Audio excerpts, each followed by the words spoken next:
Hello, everybody.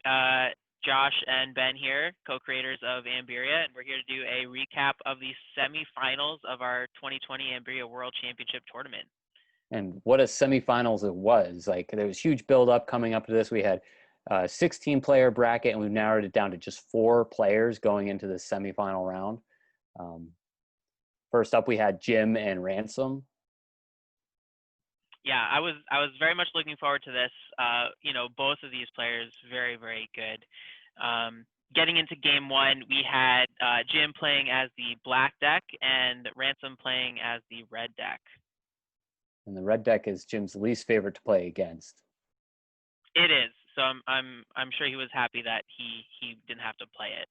So starting off our first highlight here, we see Ransom activating his face down mysterious elixir before the start of his turn. And that's something that we've seen a lot of players start to gravitate towards, is putting that mysterious elixir face down. Yeah. And trying to be sneaky about getting a second card into their Emberscape.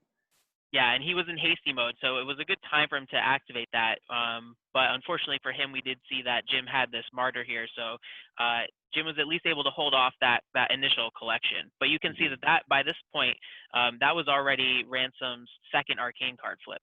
And we've talked about this before. Sometimes it's better to let your opponent collect. Wasn't a lot of points in this case, but I could see wanting to alleviate that pressure on the end of the game. Yeah, I mean, that one's a tough decision. What you see here, though, something you always got to watch out for if you're playing against the red deck is that Mirror of Lost Souls come out. And that Mirror of Lost Souls is going to allow Ransom to emulate any card in the Emberscape, and he emulates the Mysterious Elixir and gets that Phoenix. And then you'll notice he only has a couple of cards in his hand, so that worked out really well for him. Right. And the red deck is the only deck in the base game with only 1 mysterious elixir, but it potentially has 3 with the 2 Mirror of Lost Souls. Yeah, it's something that a lot of people may not know, but yeah, it's one of those variations. So red decks, sometimes it's not as easy to play the fast mode of gameplay, which we've seen Ransom gravitate towards in most of his matches. So you see there him getting around the fact that even though there's only 1 mysterious elixir in that deck, he still is able to get around that and flip 3 arcane cards relatively quickly. Yeah, that's like not easy to do, but also puts him in a great position going into the next phase of the game here. Yeah, and we saw after that turn, after that Phoenix got played, we're jumping right back into here after the Phoenix. Ransom already has 4 cards in his Emberscape, and Jim needs to do something about that before the game ends. You can notice he has all 4 of his arcane cards left. He did have a Witch, and that's what you got to play at this. But Ransom getting pretty much everything he needed out of that Phoenix got his protection martyr to save those 4 cards. Yeah, and before the Phoenix, Jim had a martyr that he could have used, but it didn't have the witch. So in Ambyria, you're always trading off, like, what are you going to have? And in this case, it didn't work out for Jim. Yeah, and I mean, going along with Ransom having everything he needed here, he does have an attack mode card in his hand, so he may not be sure whether or not Jim had a martyr, but I mean, Jim didn't get him out of protection mode with that witch, so he's probably pretty confident that Jim didn't have a martyr. You're seeing Jim get Ingduel out. He had a Devious Serpent, so that's why he's playing 2 cards this turn. But he didn't really have anything else in his hands to try to get Ransom. So. And at this point, it's time. It's time to make those big moves, take those risks, because playing it safe isn't going to get you ahead. Yeah, and I think all Jim really could do was play Ingduel, hope that Ransom didn't have an attack mode in his hand, which he unfortunately did, and hope that he gets to see another turn.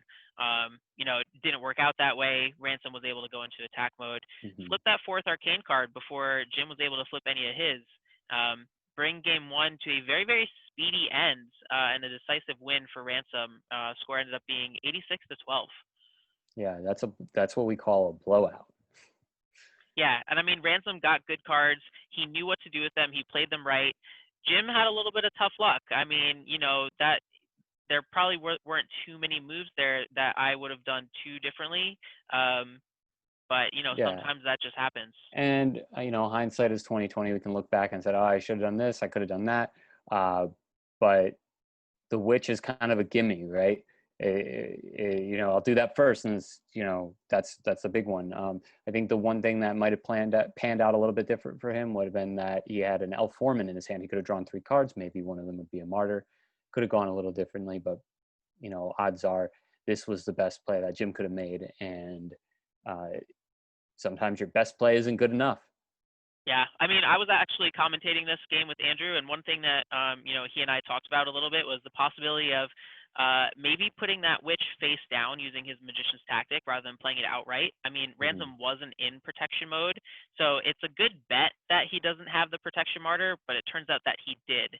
And had Jim put the witch face down, Ransom might not have been able to collect on that turn because he could have then flipped over that witch when Ransom went into attack mode, forcing him to go back into protection and not collecting for a turn.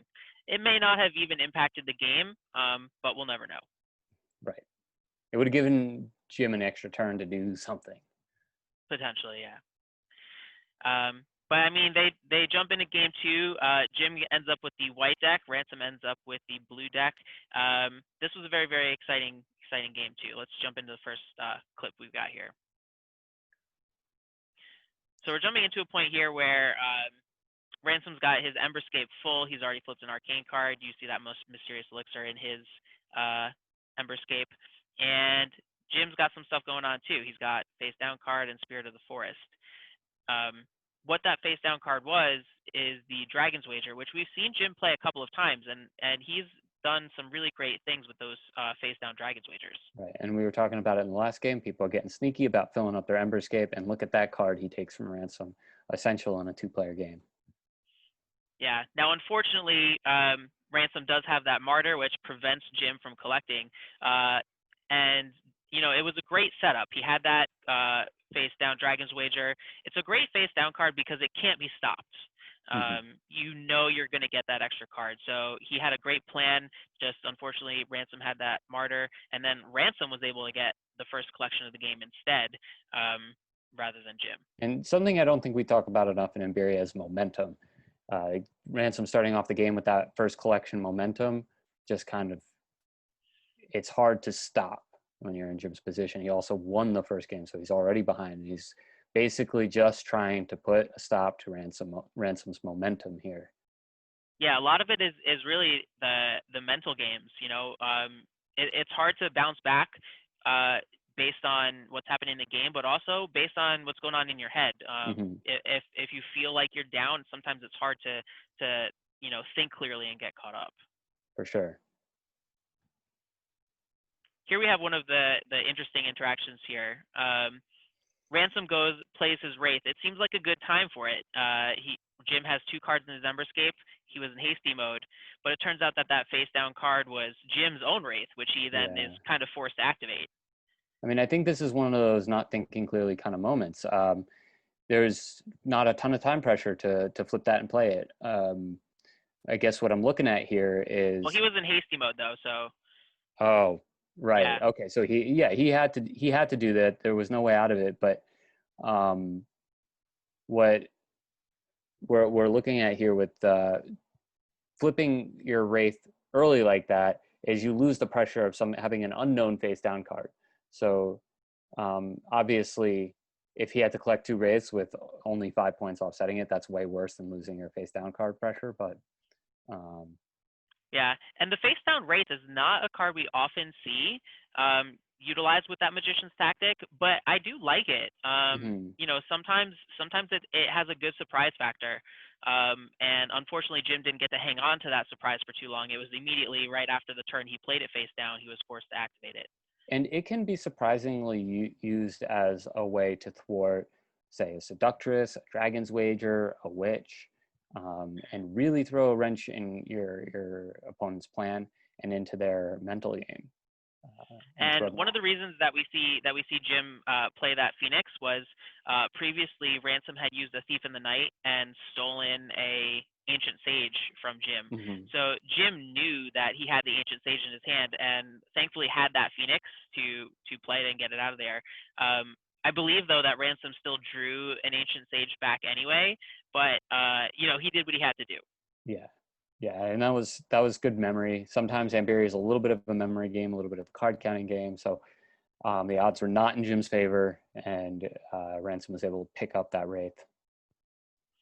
Yeah. And then here we see, one turn or two after. So at this point, we see the Ancient Sage in Ransom's Emberscape, so we know that he has the Wraith back in his hand. And here's I think one of the only moves I might have done differently if I were Jim. If you know your opponent's got a Wraith in their hand, you really don't want to leave one space open in your Emberscape. Mm-hmm. I mean, he plays the Poltergeist, he gets some points, which is always great, but he did have a Dragon's Wager, which I think might have been a little bit safer of a bet. Yeah, I agree.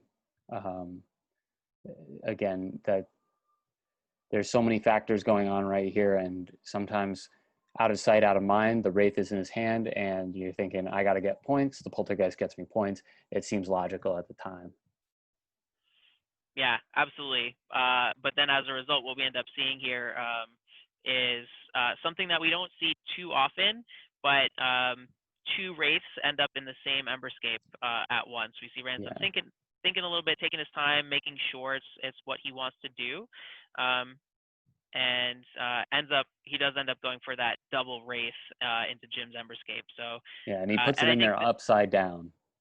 And I think this ties into what we were saying before. It's a momentum thing. When you get two Wraiths in your Emberscape, you're not feeling good. Yeah, it's definitely hard to come back from that. But in round one, we saw Jim come back from the edge. Like, he really looked like he was teetering on the edge there, and then he came storming back. So, it's not over yet. Two Wraiths in your collection pile doesn't mean you've lost. It just means that someone got you real good. Yeah, but something that a lot of people often don't think about with playing the Wraith is that, sure, you're getting a negative 20-point card into your opponent's Emberscape, but you're also helping them fill up the Emberscape, and you're also not doing anything that fills up your own. So it's not always the power move that it might initially seem. And from that point, Jim does a really great job of bouncing back. He puts a lot of pressure on Ransom's Emberscape, taking cards into his own Emberscape, and he catches right back up. I think, Ransom, he was in a powerful position, kind of needed to think about ending the game a little bit quicker than what was happening. And because he spent a couple of turns playing a Wraith and an Ancient Sage and then another Wraith, later on an Uncivilized Wretch, these are all things that are good, but they don't give you points. They don't at least make it closer for you to collect. So he actually does give Jim an opportunity to start playing catch up here, which he does, and he makes this a very close game. Yeah, the Uncivilized Wretch is really an interesting card because it keeps your opponent at bay, but it also doesn't move you forward, except for that 12 points you get to bank. Yeah. So when we get to this point in the game, we'll see that Jim has gone through a couple arcane cards, and at this point in the game, I think it's very, very close to the point where Jim might be a little bit ahead, and if not, whoever would get the last collection would win. So in this turn, what we're seeing here is he's got the effects of the Devious Serpent, so he can play two cards. And he actually has two Mysterious Elixirs in his hand. He just discarded one for that Dragon's Wager. But I was wondering if he would go for a power move and try to play both of them to ensure the end of the game. Yeah, that's what I was thinking too. I thought the same thing. I definitely think the best way to prevent your opponent from getting points is by ending the game. Because you never know what kind of sneaky poltergeists, Jewel of Greeds, how they're going to get the edge on you. But I know at this point, Jim's thinking, I got to get points. Like, if I end the game, I can't get points either. So, yeah. But now this we do see him at least get that collection. He didn't utilize the Mysterious Elixir to do it, so he still has one arcane card. But he flipped over a Sleeping Potion, which only helped give him some momentum. And after that collection, I was pretty certain that Jim was ahead at this point. So all he really needed to do was play that Mysterious Elixir, end the game. Right, and keeping track of the cards going into the collection pile can be so hard. So you can never be quite sure, are you winning? And at this point, Jim's bet is, no, I need to hold on to this and kind of stick it out, get a few more points, but also giving the opportunity for Ransom to get a few more points. Yeah, and unfortunately for Jim, he goes a handful of turns without playing that mysterious elixir, and I think a big part of it was after getting those 2 wraiths in his Emberscape, he was probably feeling like he had more ground to make up than he actually did. What we see here is at the end of the game here, both down to their last arcane card, and you can see that Ransom has actually been able to fill up his Emberscape, and Jim here. He's gonna try and get a last collection. He goes into attack mode. He's gonna try for a collection, and he could play Mysterious Elixir, which you never know what that arcane card is gonna be. Maybe it fills up Emberscape, maybe it's an Ancient Sage or something, or he could play Fountain Well, Or the Seductress. or the Seductress. But the thing is, you never really know what Ransom's face down card is. Yeah, except we do know. Jim doesn't know.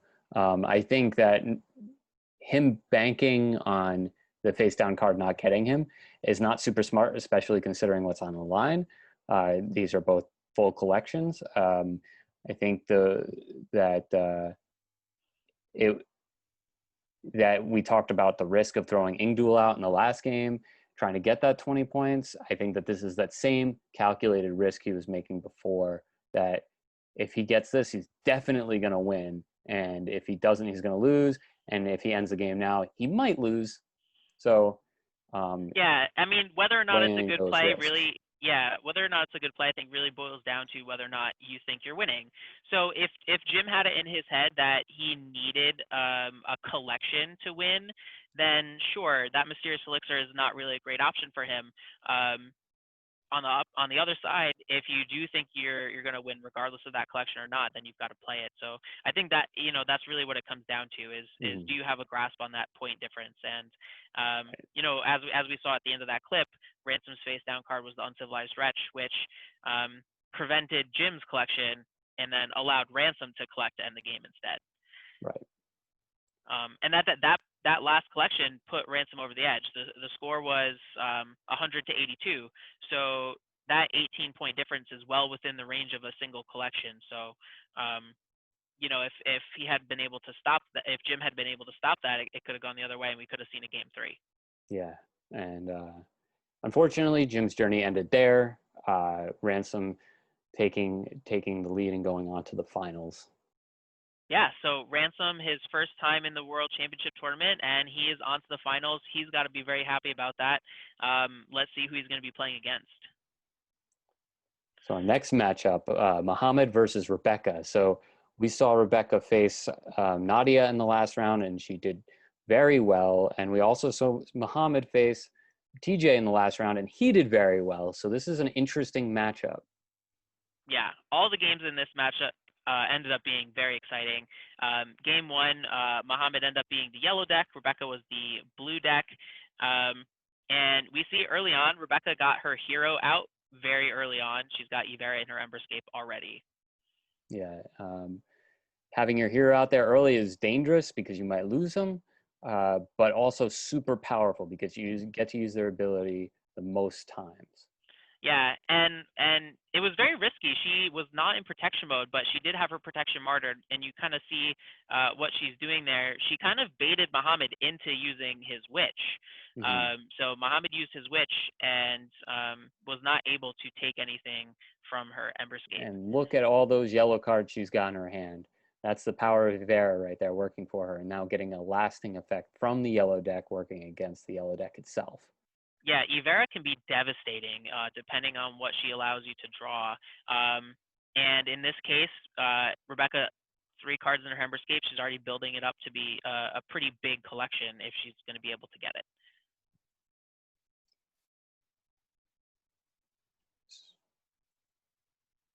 But we are going to see, even with that, Mohammed is still going to get the first collection, able to go into attack mode and fill up his Emberscape. But Rebecca not too worried about it because she's been able to protect her high value cards in the face of the yellow deck, which is traditionally the most aggressive deck. Yeah, getting that first collection does feel pretty good. So sometimes it can give you a false sense of confidence, and um, you know, that Ivera is still a threat. She's still out there, and the horn is also making you burn cards. So you might feel pretty good, but your position is not as great as it might seem. Yeah, absolutely. And then what we see in this clip, you'll notice that Mohammed has used a mysterious elixir, and then he plays an ancient sage to get it back. The ancient sage is typically something we mostly see reserved for taking race back into the Emberscape. Yeah, that's a really interesting move on his part. I definitely see where he's coming from, and it was alluding back to what I was just talking about feeling like you're ahead and wanting to end the game. But Rebecca's about to get this huge collection, and he didn't do anything to try and stop her, and he didn't do anything to get closer to collecting his own Emberscape. Yeah, Mohammed known for going for that fast mode of gameplay pretty much every time he can. And sometimes it works out a lot better than others. I think in this case, looking at what's in his hand, he didn't really have anything to directly prevent this collection. I think maybe what he could have done is played that Travelers in and then try to get a Martyr or something and get some more aggressive cards. Seeing as he's the yellow deck, you kind of have to assume that the more you draw, the more witches and assassins you're going to get. Yeah, I agree with that 100%. But if Rebecca didn't get that sleeping potion, then his plan to just get another collection, use a mysterious elixir, and end the game seems pretty good. Seems like a pretty good plan. Yeah, it's definitely one of those things that could have gone either way. That arcane card being a sleeping potion was pretty good for Rebecca. It seems like we've been getting a fair amount of sleeping potions out of the arcane cards in this tournament, or maybe it's just me. But yeah, I think the sleeping potion guy talked to the ancient sage guy and was like, "I'm gonna get in there, you get out," because he's yeah, been showing up there. and then another thing we saw just right at the end of that clip was because she got that sleeping potion, it gave her another chance to play and disrupt what Mohammed was going for. So you may not have been able to tell from the clip, but he was in hasty mode with 3 cards in his collection. So a combination of that and having used Ivera to draw a King of Storms right out of Mohammed's deck allowed her to play King of Storms and prevent that collection from going And off. also get her sleeping potion back and just play it again later, maybe at a more opportune time. Yeah, King of Storms. It's an interesting card. It can do so much for or against you depending on what's in everyone's Emberscape. Yeah, and a lot of those unique cards and can do that for you, like Dark Magic, for example. So we're getting an interesting play. So again, Mohammed plays a face down Mysterious Elixir. It's a move we've seen a handful of times, and that fills his Emberscape. It's an interesting play. Uh, He's not in yeah, attack mode. yeah. So it does give him that advantage also that we were talking about before, that Rebecca doesn't know what that face down card is, so she should tread lightly. But here she is going out of protection mode. Yeah, I think she was recognizing that she needed some cards. She had a decent number in her hand, but not too many things that she wanted to use. We see her draw a sleeping potion, always going to be useful in times like this. And she ends up having a hasty martyr, so she's threatening a collection here. Right, so she's pretty much able to collect unless Mohammed does something. Yeah, we can see from his hand he doesn't have a martyr. He goes for the Hail Mary. He plays his Mysterious Elixir. The only thing that could have stopped this would be if it was either a King of Storms or a martyr, which it wasn't. So Rebecca does get that King collection. of Storms would have been bad for him with all those points down there. Probably. And he doesn't know this, but Rebecca has that other Mysterious Elixir in her hand. So, she is down to 1, staring down at Mohammed's full Emberscape and decides, my best bet is to not let you collect that. Right. So she does end up playing that Mysterious Elixir. That's not going to give Mohammed a chance to collect all of those points. Ends up being the right move for her because she wins game 1, 94 to 59, which doesn't sound that close, but counting up all the things that were in Mohammed's Emberscape, had he collected that, we determined he would have had 98 points. So wow, yeah. So that was much closer than it looked. It looked like she walked all over him, and how did he ever get to be a world champion in the first place? Well, maybe Well, we should by look at knowing the the value of a single collection, right? yeah, It's interesting how often these games do come down to whoever gets this last collection, and this was definitely an example. So that game could have gone either way. absolutely. Both players had some good cards. Both chose to use them in good and interesting ways. Yeah. For game 2, we went with Mohammed as the green deck and Rebecca as the red deck. So early on, we're going to see here Mohammed opting again for a face-down Mysterious Elixir. This is a move to watch out for if anyone's thinking of playing against Mohammed. It seems like a move that he likes, and it's a wild card for sure. Right. And it does, like, if you can anticipate what someone's face down card does, it allows you to plan for the eventuality. It may or may not happen, but if it does happen, you're going to be in a much better place than if you just had no idea what it was going to be. Yeah, and we saw Rebecca play a Mysterious Elixir, and she ended up getting a Poltergeist, which she doesn't know this yet, but it was absolutely devastating for Mohammed because he was going to have to play a mode card from his hand, and he didn't want to waste any of those. He goes for the Mysterious Elixir, hoping to maybe get an elf or something to draw cards, and ends up with something worse. Yeah, so he has to give up either 15, 10, or 20 points to Rebecca for playing, his Hail Mary move here. It takes him a long time to decide because he loves these cards. He doesn't want to part with them. I think we can pretty much count out that he's not going to go part with his hero. So let's go ahead and get that 15 points in there, and we can move on to the next thing. I think a lot of this was just the shock that he was feeling. And he was definitely shocked because he forgot to take cards from Rebecca, and she was like, "Oh, remember, you get to take some cards too." And he's like, "Oh, that's way better than I remembered." Yeah, he was too upset to even remember that he still got to take 2 cards from her Emberscape. So, and it wasn't a total loss.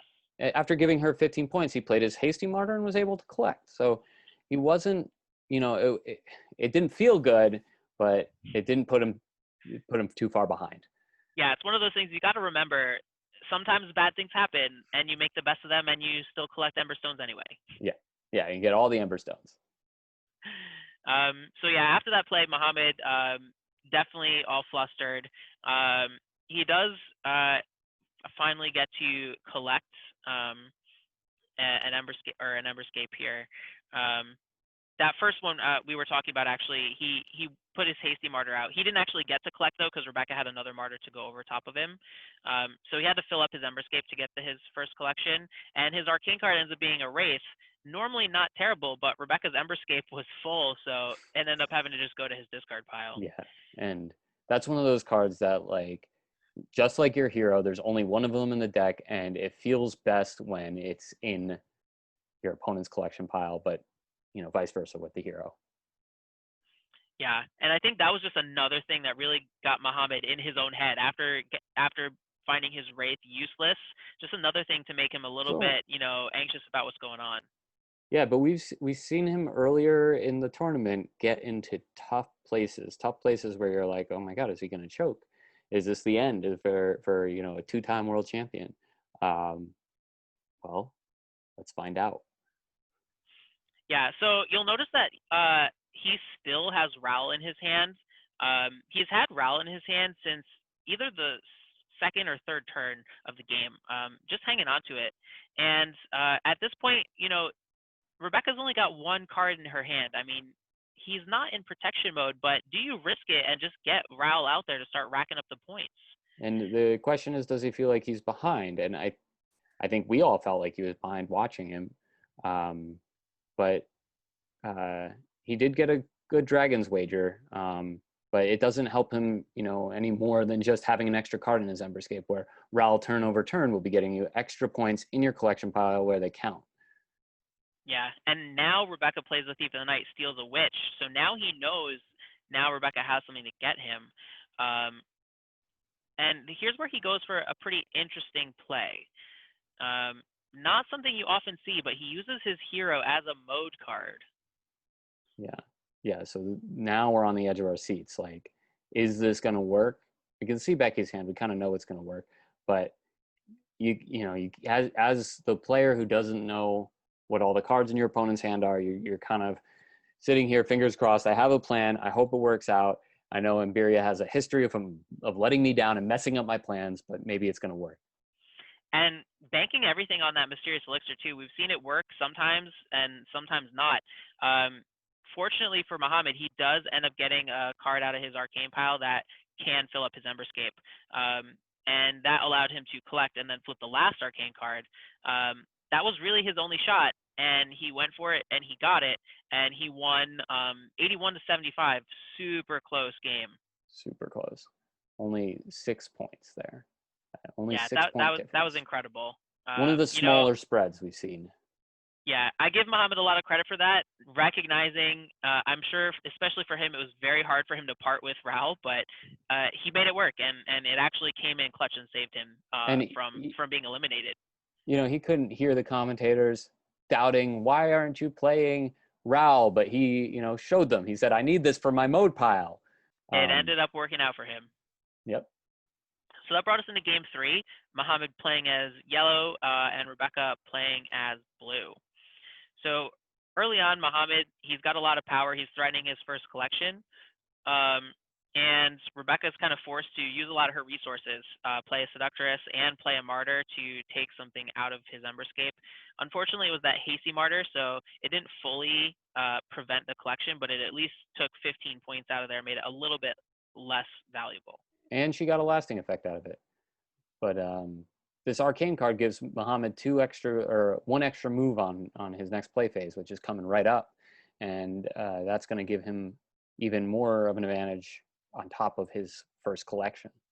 Yeah, and here's where Rebecca playing that hasty Martyr maybe is going to come back to bite her.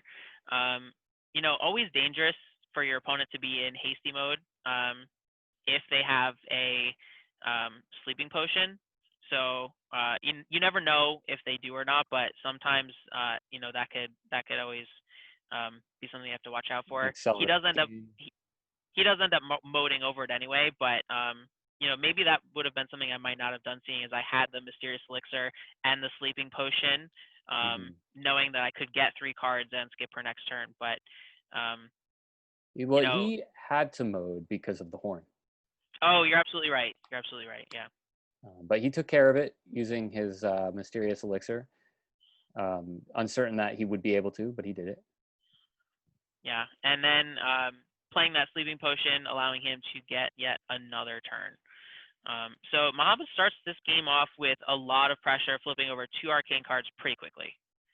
Yeah, and you know, he does have a lot riding on this game, which makes it harder to get ahead. And now, like, giving himself a little bit of breathing room, a little bit of space to think, it seems like he might be in a good position for the rest of the game here.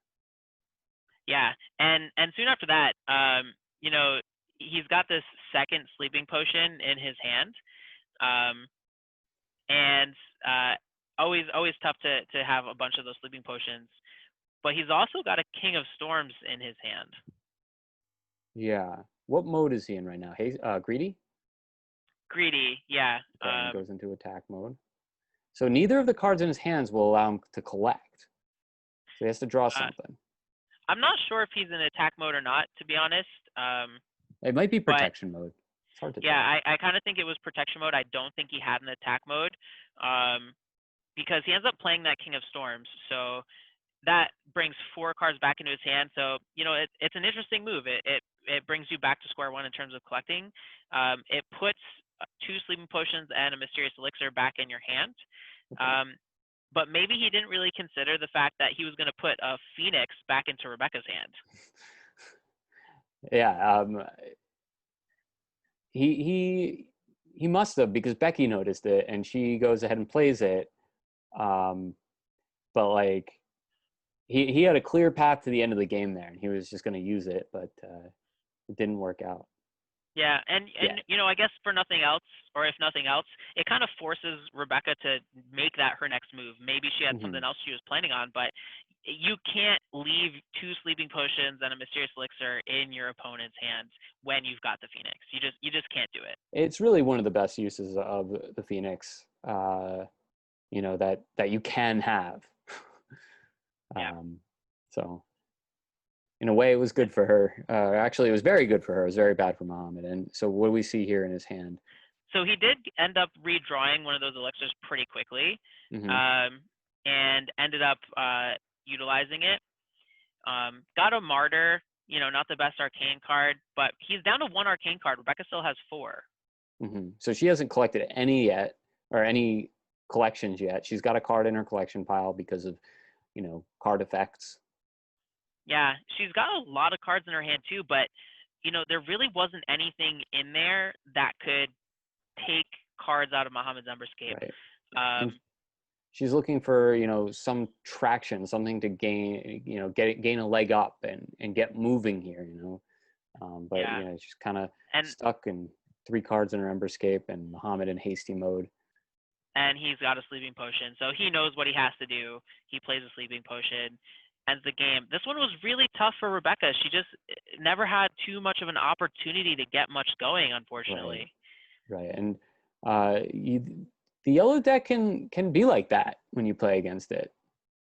It can, yeah, and it was tough. I didn't see Rebecca draw any of her hypnotists. I don't think I saw her draw any of the uncivilized wretch. So, kind of bad luck on just not getting any of her powerful cards that game. Yeah, and she had some moments there, like playing the Phoenix. She also was able to take Mohammed's Horn, his 15-point lasting effect that is only in his deck, and that was a highlight for her. But one capture is not enough to win the game. But she definitely came close to a couple collections there. Yeah, it's hard to pinpoint if there was anything where she could have done much different than she did. Mohammed had some great cards. Not to take anything away from him, he played them very well. He utilized the tools he had, and he is making his way into the finals. Going to try and be the first person to reach World Championship status for the 3rd time. Ransom is going to give him a good fight, though, in our last matchup that we're going to have. Yeah, it's not going to be easy for either of them.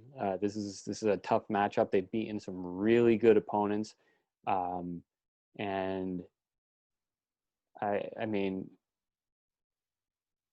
we'll see what happens. Only the match will tell. Yeah, these two have played a lot of Ambyria against each other in the past. It's been a couple of years since they faced off, after Ransom moved away, but they know each other's playstyles. I cannot wait to see how this match goes. Me as well. I'm really excited to see them go head to head here. So with that, we thank you guys for watching our recap of the semifinals. And watching all of our recaps so far. Yes, as I'm sure everyone has watched every minute of all of the videos. We're excited, and we will leave you guys with remembering the last few heroes that have fallen to our potential champions of this year. Yeah, thank you, everybody.